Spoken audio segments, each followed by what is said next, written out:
سلام الو. عليكم. حياكم الله. حياكم الله سماحة الشيخ العبادي. اهلا سيدنا، حياكم الله. حياك الله سماحة الشيخ، أنا عذرا إن كنا أيقظناكم من النوم. نعم تفضل. حياك الله شيخ، أنا موالي من مصر وأحببت أن أنا أسلم عليك وصديق معك على الصفحة. حياك الله، مية هلا بك، اهلا وسهلا. حياك الله شيخ، هل أنت مشغول الآن؟ نعم. مشغول الآن؟ نعم الان. اي والله مشغول. طيب أعتذر جزاكم لك يا الله شيخ، بس كنت أريد دليل على تنسيب الأئمة الاثني عشر من القرآن بما أن حضرتك مشغول.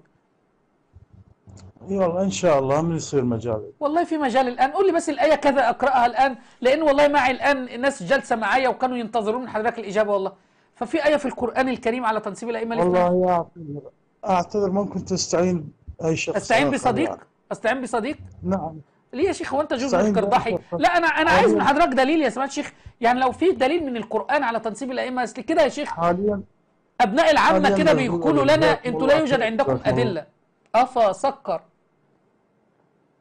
نعمل معاكم إيه يا معمم الشيعة؟ نعمل معاكم حاليا لا. استعين بصديق، استعين بأحد غيري. امال انتوا بتعملوا ايه في الحوزة؟ امال اللي بتطلبوا من عوام الشيعة الخمس؟ امال لماذا تطلبون من عوام الشيعة المتعة؟ لماذا تأخذون أموالهم وتستبيحون نساءهم؟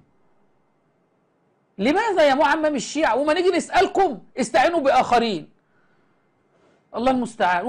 وماسك الولد اللي يشوفه ماسك الكتاب وفتحه كده في المكتبة، يعني أكني بكلم آية الله العظمى. كان معكم شيخ الشيعة المسمى بالعبادي أبو حيدر. الحكم لك أيها الشيعي العاقل.